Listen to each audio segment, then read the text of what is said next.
Perang di permukaan bumi telah memasuki akhir. Kekuatan perlawanan hampir runtuh. Hampir semua makhluk tingkat epsilon dari Kekaisaran Wuluan tewas. Meskipun yang tersisa masih ada beberapa ratus ribu prajurit serta 20 juta penduduk, namun di hadapan pasukan mekanis mereka dan aliansi makhluk bangsa Huaxu, mereka lemah bagai serangga. Sorak-sorai perang mengguncang langit, kobaran api menjulang tinggi. Bahkan jika dilihat dari atas langit, akan tampak tempat demi tempat yang terbakar. Terdengar pula erangan duka yang samar. Zheng Lo kini kurus kering, tubuhnya seperti kerangka. Penampilannya sangat menakutkan. Untuk membunuh Zhang Yi, ia telah menghabiskan segalanya. Namun itu hanya menguras seluruh tenaga tubuhnya. Masalahnya adalah sekarang ia masih harus menghadapi Zhang Yi yang berada dalam puncak kekuatannya. Indeks kemampuan luar biasa, 40.000 poin, setingkat uskup hitam. Mengenakan zirah setan itugal, memegang senjata biotik yang dibangun berdasarkan sosok ksatria hijau baus dengan indeks kemampuan luar biasa 23.000 poin. Kekuatan tempur gabungan Zhang Yi saat ini setidaknya telah mencapai tingkat 45.000 poin. Paman Zheng Lo, istana diserang musuh. Kota kerajaan telah ditembus, cepat datang menyelamatkan. Yang Mulia Panglima, 5 jenderal berzirah perak di kota timur, kota barat, dan kota selatan tewas. Kami hampir tidak sanggup bertahan. Berita buruk datang silih berganti, menekan dada Zheng Lo hingga terasa sangat berat. Pertarungan antara dia dan Zhang Yi sendiri sudah menguras seluruh tenaga mereka. Namun yang tak terduga adalah, bahkan pasukan yang menguasai medan pertempuran di bawah sana justru dipermainkan oleh musuh. Semua ini terlalu tak masuk akal, hingga Zheng Lo merasa seperti sedang bermimpi buruk. Bagaimana bisa seperti ini? Mengapa kalian bisa berkembang sejauh ini dalam waktu yang begitu singkat? Tanyanya. Tatapan kosong pada kepala Zheng Lo, yang bagai tengkorak itu. 2 rongga mata yang dalam, penuh kebingungan dan ketidaksukaan. Lebih dari itu, ada rasa tidak rela. Zhang Yi sedikit mengerutkan alis. Apakah ini aneh? Jangan lupa, kita, manusia generasi ke-6, masih tokoh utama zaman ini. Kata-kata itu seperti palu yang menghantam keras di dada Zheng Lo. Tokoh utama zaman. Anak takdir. Betul, memang seperti itulah adanya. Mereka Kekaisaran Wuluan telah melupakan hal ini, dan karena itu menerima nasib kekalahan. Setiap generasi manusia diciptakan oleh pencipta, masing-masing memikul tugasnya sendiri. Selain generasi pertama yang merupakan produk cacat, lalu dihapus oleh banjir besar, setiap generasi setelahnya, pada akhir zamannya, akan melahirkan individu yang sangat kuat. Generasi kedua, Yihen. Generasi ketiga, Deluk. Generasi keempat, Yakren. Generasi kelima, Yihuan. Semua demikian. Hanya generasi keenam, meskipun akan menghadapi kiamat dunia, tetap tampak lemah tak berdaya. Hal ini membuat orang-orang Kekaisaran Wuluan meremehkan mereka, mengira mereka seperti produk gagalnya generasi pertama, sehingga pencipta pasti akan menghapus mereka juga. Namun kenyataannya tampaknya bukan seperti itu. Kecepatan kemajuan mereka jauh lebih cepat dari perkiraan. Itu adalah sebuah kecepatan yang akan membuat generasi manusia lain tercengang. Dalam hanya 1 juta tahun waktu, mereka menyelesaikan evolusi alami yang biasanya membutuhkan ratusan juta tahun. Generasi ke-6 manusia, meski menghadapi datangnya hari kiamat, ternyata masih mendapat perhatian.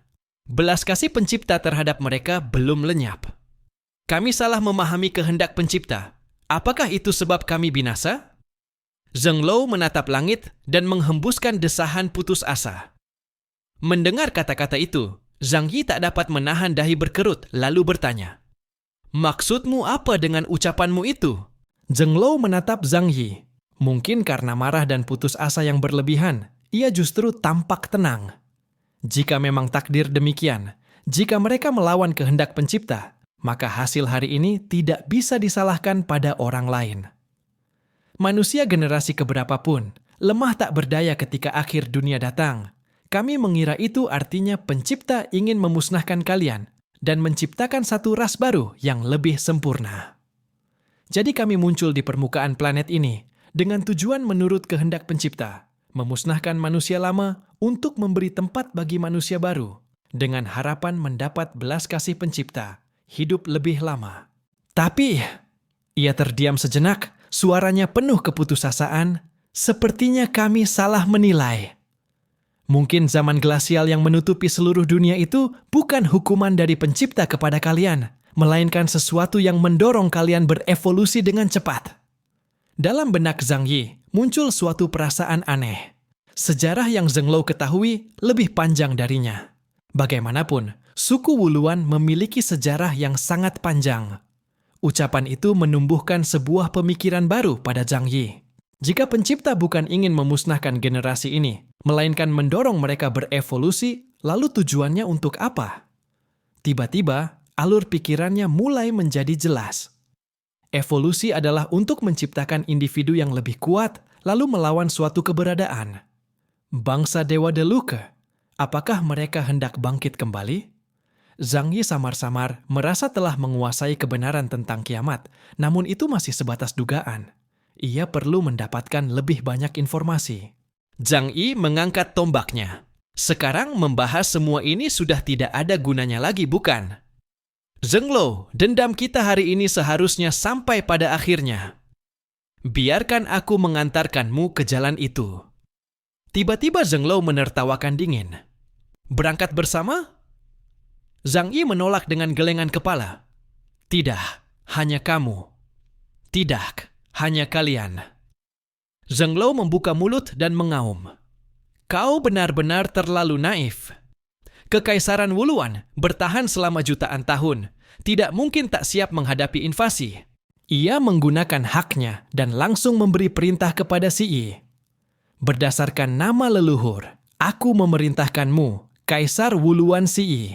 Segera aktifkan sistem penghancur diri. Biarkan para penjajah terkutuk ini mengubur seluruh kekaisaran Wuluan bersama mereka. Zheng Lou menatap Zhang Yi dengan senyum gila di wajahnya. Hahaha. Kau benar-benar pikir yang menang akan jadi kalian. Pasukan-pasukan ini mungkin adalah seluruh kekuatan negeri kalian. Jika kubiarkan mereka tetap di sini, maka negaramu juga akan musnah. Ia mengusap noda darah di sudut bibirnya dan menatap Zhang Yi dengan pandangan yang seolah ingin menyeret musuh ke neraka. Cukup bunuh kau, maka segalanya berakhir. Kami kalah, tapi kalian pun tak akan menjadi pemenang. Zhang Yi memandangnya tenang. Oh, lalu bagaimana? Zhang Yi tetap tenang. Setelah Zheng Lou menyelesaikan seruan untuk mengaktifkan sistem penghancur, ia menantikan dengan gembira melihat wajah Zhang Yi yang akan terdistorsi menjadi kegilaan. Saat itu, ia bisa mencari celah Zhang Yi dan membunuhnya. Namun semua bayangan itu tidak terjadi. Ketidakpedulian Zhang Yi membuatnya sangat kecewa. Kau tak peduli orang-orang yang kau bawa akan mati? Tanyanya dengan dingin. Tentu peduli, jawab Zhang Yi dengan senyum tipis. Hanya saja, apa alasanmu berpikir semua milik Kekaisaran Wuluan masih ada dalam kendalimu? Zheng Lou tidak segera mengerti apa yang sebenarnya ingin disampaikan oleh Zhang Yi. Namun, setelah menunggu beberapa saat, ledakan besar yang ia bayangkan tetap tidak juga terjadi. Saat itulah, kegelisahan mulai merayap di dalam dirinya. Si Yi, apa yang sedang kau lakukan? Aku memerintahkanmu untuk segera meledakkan seluruh Kekaisaran Wulan. Apa kau ingin mengkhianati kehendak para leluhur kita? Namun tak peduli seberapa keras ia berteriak, tidak ada suara apapun yang menjawab dari saluran komunikasi. Zhang Yi menatapnya dari kejauhan. Jangan repot-repot, aku sudah tahu sistem penghancuran diri yang kalian banggakan itu. Mungkin seluruh sistem Kekaisaran Wulan kini sudah berada dalam kendaliku. Demi pertempuran ini, kami telah melakukan simulasi dengan otak manusia dan komputer super sebanyak tidak kurang dari 2 miliar kali, mempertimbangkan segala kemungkinan yang ada. Tapi kecuali Kekaisaran Wulan, tiba-tiba berubah menjadi peradaban dewa, yang mampu menghancurkan seluruh kekuatan dunia dengan mutlak. Maka dalam perang ini, kalian pasti kalah tanpa keraguan. Zhang Yi memutar pedang iblis di tangannya dengan cepat. Sekarang, tinggal satu langkah terakhir. Ia mengayunkan pedang iblis itu di depan dirinya. Tak ada riak energi yang terlihat, hanya saja ruang di sekitar tubuh Zhenglou, ruang tempat ia berdiri, terbelah oleh senar dimensi. Puk! Suara tumpul terdengar dari tubuh Zhenglou, seperti seseorang sedang mengiris kulit sapi tua yang tebal dengan pisau tumpul. Tubuh Zhenglou dipenuhi luka goresan panjang. Darahnya telah lama mengering, dagingnya mengerut, yang tersisa hanya kulit membalut tulang. Jika bukan karena kekuatannya yang luar biasa, yang membuatnya memiliki daya hidup melampaui manusia biasa, mustahil ia masih bisa bertahan hidup. Senar dimensi adalah serangan yang tak bisa dipecahkan. Tak bisa ditahan, hanya bisa dilawan dengan kekuatan murni yang luar biasa. Namun, untuk itu, seseorang harus selalu memelihara pelindung energi yang kuat di seluruh tubuh setiap saat. Dan jelas, Zhenglou kini tak lagi memiliki kekuatan untuk melakukannya. Ia sadar, semuanya sudah berakhir. Tak kusangka, kekaisaran Wulan akan hancur di tanganku sendiri. Zhenglou tertawa terbahak-bahak, tawanya dipenuhi keputusasaan dan kepahitan. Dari matanya, mengalir 2 aliran air mata berwarna hijau darah. Tak peduli bagaimana hasil perang hari ini, kekaisaran Wulan pasti akan binasa sepenuhnya. Bahkan jika ia berhasil mengalahkan Zhang Yi, peradaban ini tetap tak akan mampu bertahan menghadapi bencana akhir zaman yang akan datang. Paling-paling, hanya dirinya sendiri yang mungkin bisa terus hidup. Jika negara dan peradaban telah sirna, aku pun tak ingin hidup sendirian. Chaos, kau pantas membuatku mengingat namamu. Hari ini, aku, Zhenglou, akan binasa bersamamu. Boom! Dari permukaan tubuh Zhenglou, muncul api hijau kebiruan yang menyalak, menyelimuti seluruh tubuhnya, dan terbakar dengan hebat. Zhang Yi tahu betul apa yang sedang dilakukan lawannya. Itu adalah wujud seseorang yang telah kehilangan segalanya, tak ingin hidup lagi, dan memilih membakar seluruh kehidupannya untuk bertarung sampai akhir. Kemarahan tidak akan membuatmu menjadi lebih kuat. Zhang Yi tidak menunjukkan sedikit pun rasa takut, hanya menggenggam erat pedang iblisnya. Kristal energi merah di pedang itu terbakar menyala, mencapai kondisi tempur terbaiknya. Wush! Rantai pengikat dunia muncul dari kehampaan. Kemampuan sistem aturan mulai berubah mengikuti perubahan pada Zhenglou. Semua rantai itu berubah menjadi hijau kelam, terlihat mengerikan. Asal rantai itu tidak mengikatku, semuanya baik-baik saja. Zhang Yi tahu kemampuan rantai tersebut. Begitu disentuh, rantai itu akan segera menyerap energi kehidupan dari tubuh musuh, bahkan dapat menembus ruang untuk menyerang dari jarak jauh. Namun, Zhang Yi saat ini bukan lagi sosok lemah dalam pertempuran laut langit yang pertama dulu. Ayo datang. Arus kegelapan dunia bawah. Zhang Yi berbisik pelan, lalu mengayunkan pedang iblisnya dengan keras. Di belakangnya, sebuah lubang hitam raksasa muncul, memuntahkan energi seperti arus pasang gelap yang dahsyat. Arus kegelapan itu melilit di lengannya, mengalir di sepanjang bilah pedang, dan ketika pedang itu diayunkan, terbentuklah sebuah galaksi hitam raksasa yang menggelegar di langit. Huuuush! Angin badai menggulung, aliran gelap itu berputar di bawah kendali pikiran Zhang Yi, melengkung seperti sungai kuning yang berliku 9 kali, menyapu Zhenglou dengan kekuatan menghancurkan. Sekali saja bersentuhan, akan langsung memicu efek pemusnahan materi dan antimateri yang menimbulkan ledakan jauh lebih dahsyat daripada kematian cinta dewa. Zhenglou terkekeh aneh. Rantai-rantai di belakangnya bergetar rapat seperti sepasang sayap kupu-kupu raksasa yang terbuka lebar. Boom! Kecepatan tubuhnya meningkat sampai batas tertinggi. Kedua tangannya memadatkan energi hitam takdir langit palsu dan menembakkannya ke depan. Energi takdir langit palsu dan arus kegelapan dunia bawah saling bertabrakan. Dua kekuatan besar antara materi dan antimateri menimbulkan badai energi yang mengerikan. Namun Zhenglou sudah kehilangan kewarasan. Ia tak menunggu badai itu mereda. Langsung menerobosnya dengan tangan kosong, menerjang ke arah Zhang Yi. Ha ha ha ha. Tawanya menyeramkan, pikirannya telah kehilangan kendali atas tubuhnya, membuatnya bergerak lebih cepat lagi. Namun Zhang Yi tetap tenang. Bentuk pertarungan yang liar semacam itu memang tampak mengerikan. Tapi tanpa akal sehat, kekalahan hanyalah masalah waktu. Dalam sekejap, Zhang Yi mengaktifkan seluruh kemampuannya. Rawa waktu, efek perlambatan, ruang 3 km dimulai. Percepatan ruang 1000 kali lipat, tingkatkan kecepatan reaksiku. Penyatuan dua dunia, bentukkan perisai tempur di tubuhku. Jarum detik waktu, prediksi masa depan. Ini adalah lawan terkuat yang pernah dihadapi Zhang Yi sepanjang hidupnya. Karena itu, ia tidak menyisakan sedikit pun kelengahan. Seluruh kekuatannya diangkat hingga ke puncak tertinggi. Tanpa terikat oleh rantai ruang, Zhang Yi bisa berpindah dengan jauh lebih bebas. Meskipun rantai-rantai hijau tua itu mengejar seperti sekawanan ular berbisa, ia selalu berhasil menjaga jarak tepat waktu. Dan saat jarak terbuka, giliran arus kegelapan dunia bawah yang menggempur dengan kegilaan tak terbendung. Takdir langit palsu.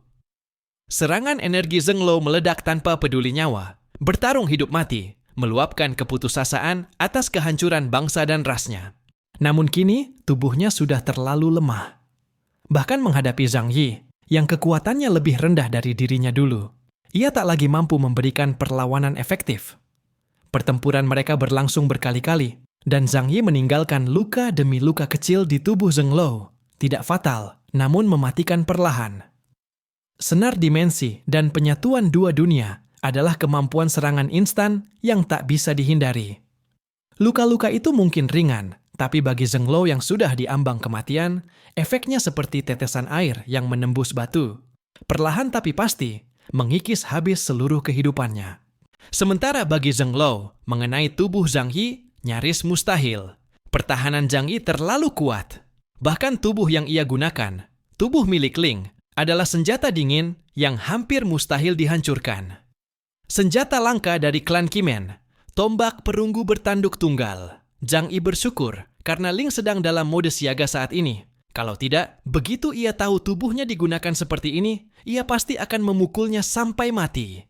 Bahkan entitas tertinggi di alam ether pun tidak akan bisa menerima perlakuan semacam itu. Namun di saat hidup dan mati, tidak ada lagi waktu untuk memikirkan hal lain. Pertarungan antara Zhang Yi dan Zheng Lo begitu mengerikan.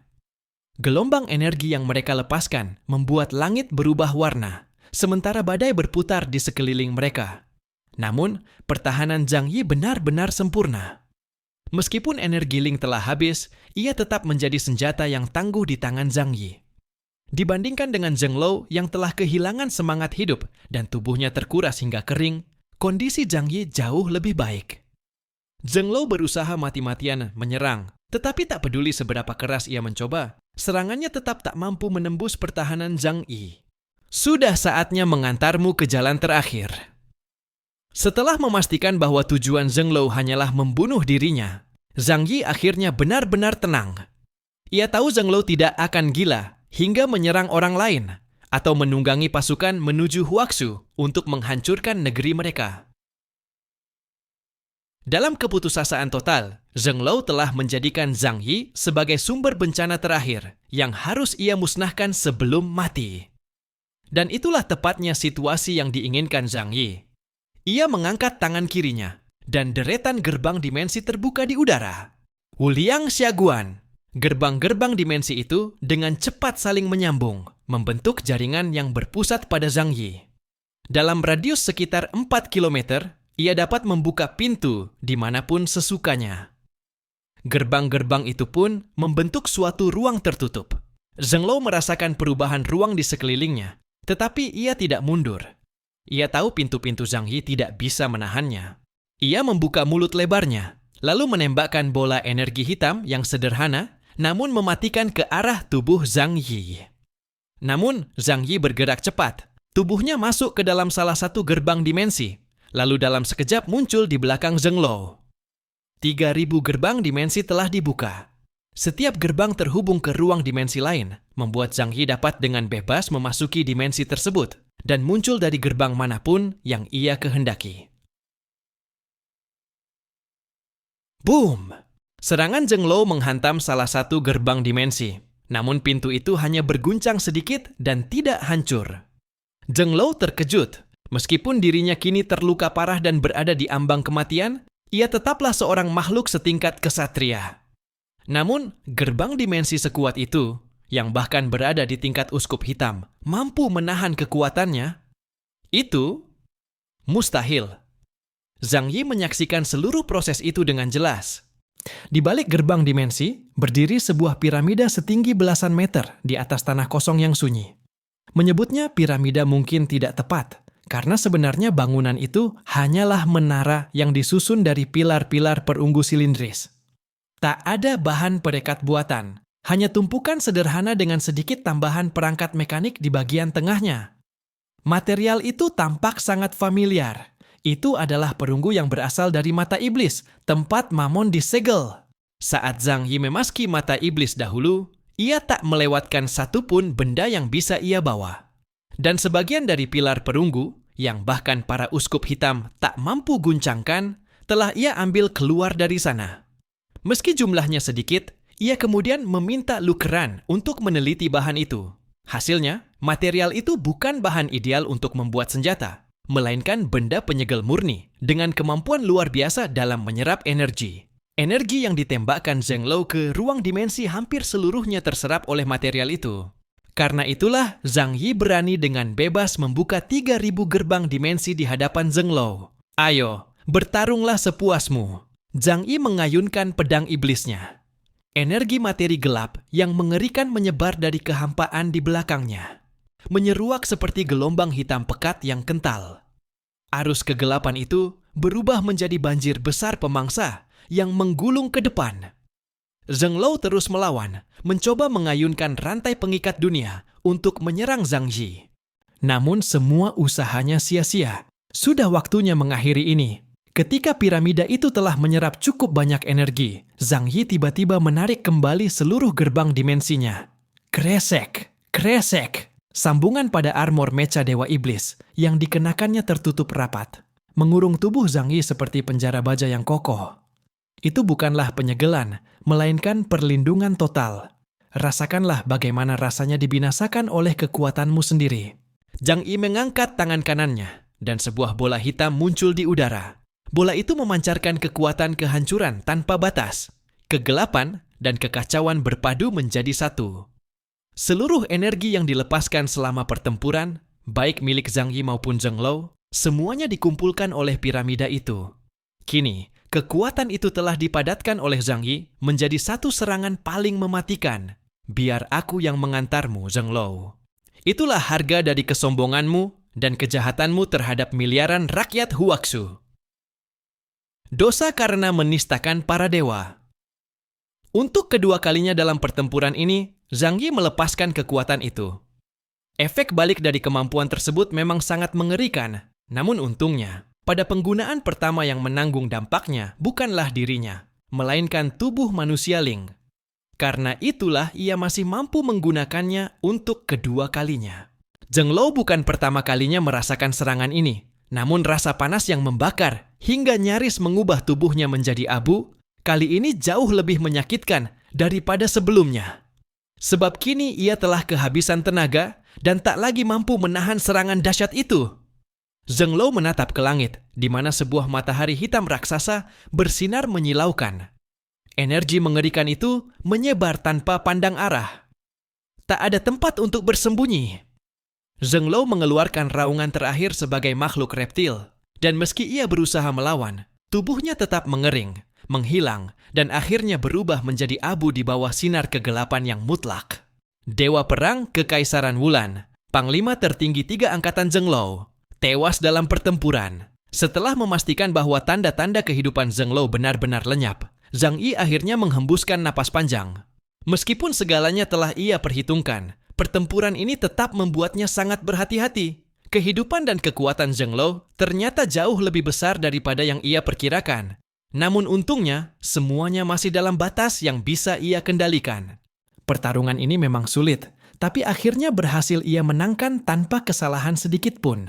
Segala sesuatu di langit perlahan sirna, meninggalkan hanya satu inti energi yang kuat dan pekat, melayang tenang di udara, sumber kekuatan tingkat tinggi. Hanya mata seorang orang asing yang bisa melihat energi itu, energi murni yang berasal dari ether, pembentuk seluruh dunia materi. Mata Zhang Yi berkilat tajam dengan cahaya antusias. Indeks kemampuan sebesar 52.000 titik. Itu adalah kekuatan setingkat ksatria. Jika ia dapat menyerapnya sepenuhnya, maka dalam waktu singkat, Zhang Yi akan menembus ke tingkat ksatria. Dan pada saat itu tiba, di dunia manusia, ia akan menjadi makhluk yang tak terkalahkan. Bahkan menghadapi peradaban bawah tanah yang tidak terlalu kuat pun, ia bisa menyapu mereka dengan mudah. Zhang Yi segera mengaktifkan kemampuan perpindahan ruangnya untuk mendekat dan mengambil inti kekuatan itu. Namun tepat saat itu, sesuatu yang tak terduga terjadi. Tubuh manusia Ling, yang sudah kehilangan seluruh energinya dan tergenggam di tangan Zhang Yi, tiba-tiba membuka matanya. Tanpa peringatan, ia bergerak dan lebih cepat dari Zhang Yi, langsung melompat ke dalam sumber energi raksasa itu.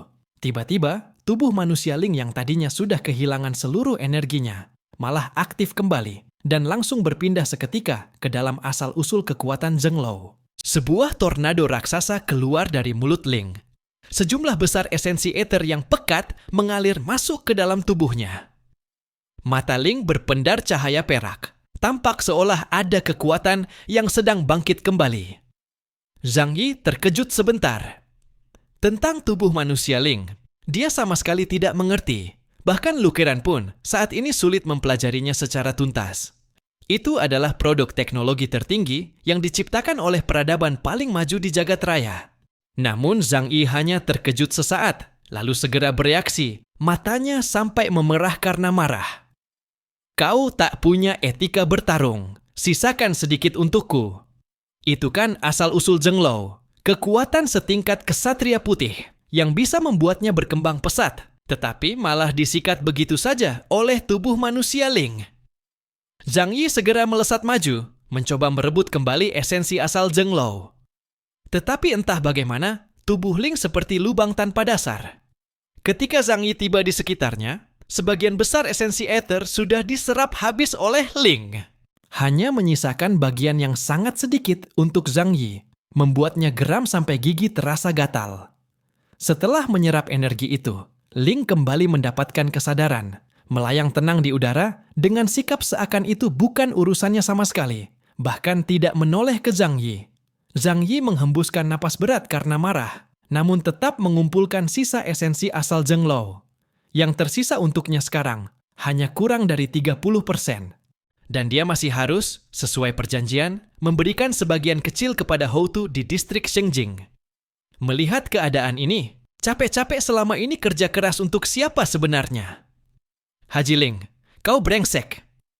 Zhang Yi sambil mengumpulkan esensi asal, menatap Ling dengan ganas. Namun Ling dengan sewajarnya berkata, "Aku sudah sangat membantumu. Apa salahnya aku mengambil sedikit energi ether?" Zhang Yi hanya terdiam. Dia membuka mulut, tetapi benar-benar bingung bagaimana harus menjawab kalimat itu. Ucapan Ling tampak memang tidak berbohong. Selama ini Zhang Yi selalu menganggap Ling hanya sebagai sebuah tubuh manusia, yaitu sebuah robot. Dia tak pernah menganggapnya sebagai makhluk sejajar yang berjiwa. Oleh karena itu, dia merasa wajar bahwa semua yang diperoleh Ling semestinya menjadi miliknya. Namun sekarang Ling tampak tidak seperti robot lagi. Kau sekarang ini apa? Kau manusia? Manusia generasi kedua suku Yihen? Zhang Yi bertanya hati-hati. Bibir Ling mengerut sedikit. Apakah kau masih ingat pertanyaan saat ujian di Istana Tianyu dulu? Apa makna kehidupan? Tentu saja Zhang Yi ingat. Waktu itu jawabannya adalah, makna kehidupan adalah kehidupan itu sendiri. Tidak ada makna lain. Aku sedikit bingung. Zhang Yi mengusap hidungnya. Tubuh manusia Ling menyimpan semua memori Ling, hanya saja ia kehilangan tenaga ether. Ling yang dulu ada di kumpulan ether, sesekali masih mengobrol bersama Zhang Yi. Tetapi Ling yang sekarang ini juga menyerap banyak esensi ether. Jadi, apakah ini masih Ling? Ini terasa terlalu filosofis. Ling berkata kepada Zhang Yi, dalam sistem filsafat kalian, generasi 6, ada sebuah probabilitas yang disebut kapal Theseus. Ada sebuah kapal dagang yang berlayar di lautan bernama Theseus. Tubuhnya dibuat seluruhnya dari kayu. Sepanjang pelayarannya, komponen-komponennya rusak sehingga harus terus diganti. Bertahun-tahun kemudian, semua bagian kapal Theseus itu telah diganti satu persatu. Jadi pertanyaannya, apakah kapal itu masih kapal yang sama seperti semula? Zhang Yi ingin secara naluriah menjawab, bukan. Tetapi setelah berpikir ia menutup mulutnya. Sama seperti Paman Yu, tubuhnya sebagian besar sudah diganti dengan komponen mekanik. Apakah Paman Yu masih tetap Paman Yu? Dia merasa seharusnya iya. Jika kapal Theseus bukanlah kapal yang sama, sejak kapan berubahnya? Sejak mengganti papan kayu yang pertama, kedua, atau ketiga? Zhang Yi menggaruk kepalanya, jelas tak tahu bagaimana menjawab. Ling melanjutkan, lalu ada pertanyaan lain. Jika bagian-bagian yang dibongkar dari kapal Theseus itu dirakit kembali menjadi sebuah kapal, yang mana dari kedua kapal itu yang menjadi Theseus yang sebenarnya? Zhang Yi menghela napas panjang, mengangkat tangan tak berdaya. Kau tahu, aku tidak terlalu tertarik pada hal-hal filosofis. Pokoknya, apapun yang kau bilang ya sudah. Ling sedikit tersenyum, lalu berkata ringan, jadi apakah aku Ling atau yang ada di ether itu Ling? Itu tidak penting. Yang penting, aku tahu bahwa aku adalah Ling. Itu sudah cukup. Zhang Yi kebingungan. Jika suatu hari memorinya dipindahkan ke tubuh robot, mungkin robot itu juga akan merasa dialah Zhang Yi. Sudahlah, lupakan itu. Hanya saja. Zhang Yi mengelus dagunya, menatap Ling. Maksudmu, selama kau mendapatkan cukup banyak materi ether, kau bisa mencapai level Ling yang dulu? Kekuatan 4 kesatria dulu sangat mengagumkan Zhang Yi. Itu adalah kekuatan mengerikan yang bisa mengubah seluruh dunia. Kalau ada sosok sebesar itu melindungi dirinya kelak, untuk apa lagi Zhang Yi susah payah bekerja keras? Ling melirik Zhang Yi, berkata datar, tentu bisa. Tapi prasyaratnya, kau mesti menghancurkan seluruh peradaban manusia. Mengumpulkan potongan-potongan ether, mungkin baru bisa mencapai level itu. Zhang Yi cemberut mengusap hidungnya. Sudah, lupakan. Kau kira aku pembunuh berdarah dingin sejak lahir? Kalau memang ia punya kemampuan itu, lebih baik ia sendiri yang naik ke tingkatan lebih tinggi sebagai makhluk luar biasa. Ling tidak bicara lebih lanjut, malah mempersilakan Zhang Yi membuka ruang antar dimensi, lalu ia melangkah masuk sendiri. Zhang Yi terdiam. Di dalam ruang antar dimensinya, arus waktu berjalan berbeda dari luar. Makhluk normal yang masuk akan sulit beradaptasi. Namun bagi Ling, ini tampaknya sama sekali bukan masalah. Ling baru saja menyerap sejumlah besar materi asal. Tampaknya ia perlu menggabungkannya dengan tubuh manusianya. Zhang Yi hanya bisa melihat sambil menahan perasaan, tidak bisa melakukan apapun. Walaupun ada penyesalan di hati, jika dipikir kembali, memiliki seorang pembantu yang sangat kuat, rasanya juga merupakan hal yang baik. Sebelum menutup gerbang dimensi, Zhang Yi menerima gelombang listrik di benaknya. Lain kali berani-beraninya kau memperlakukan tubuhku seperti itu lagi, aku tidak akan memaafkanmu. Tubuh Zhang Yi mengejap kaku. Ternyata ketika ia pernah memegang kaki Ling, menggunakan tubuhnya sebagai alat, Ling benar-benar merasakannya. Maaf, aku janji lain kali tidak akan.